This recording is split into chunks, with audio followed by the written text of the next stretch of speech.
God's gift is a surprise to us, not just to me, but to you too, all those that are willing to receive it.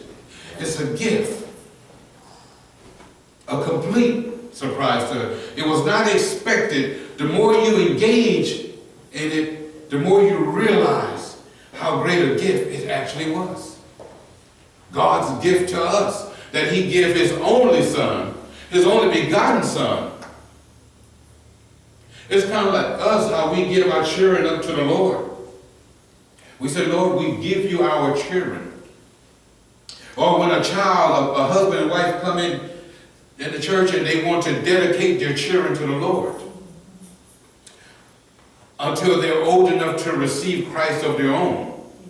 When babies are small, they don't have the idea of what Christ is, so we dedicate them to the Lord.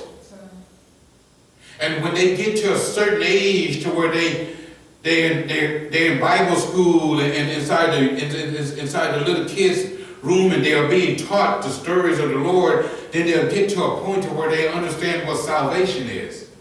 Then they're ready to give themselves to the Lord, because you can't give their heart to the Lord. All you can do is dedicate them. So God so loved the world that he gave his only son to us. He gave him to us because of what he's done on the cross. Number two, God's gift comes to us in the humblest of wrappings. Think about it. How many of you ever had to wrap a present and you couldn't find no wrapping paper, and you used newspaper, and you wrapped it up and tied it with string and you put it under the tree, and whoever showed up at your house wondered, I wonder if her husband wrapped that. You know what I mean? And that's what it was. You wrapped it and you prayed, and you wondered that. And imagine that. That was God's gift to us. How we wrap that paper. Think about his gifts to us. Jesus, he wasn't born in Hollywood or Rodeo Drive. See what I mean? He wasn't born in Everville. He wasn't born in, Orangeville or Hopscotch. He wasn't born in Hicktown, USA. Hello? He wasn't born there, but in a stable. Imagine a husband and wife bringing their child into a stable because there was no room in the inn for someone to put him up.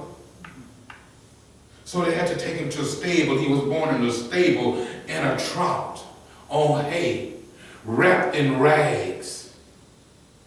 And every one of them rags symbolize on the prayer shawl, those rags that hangs down.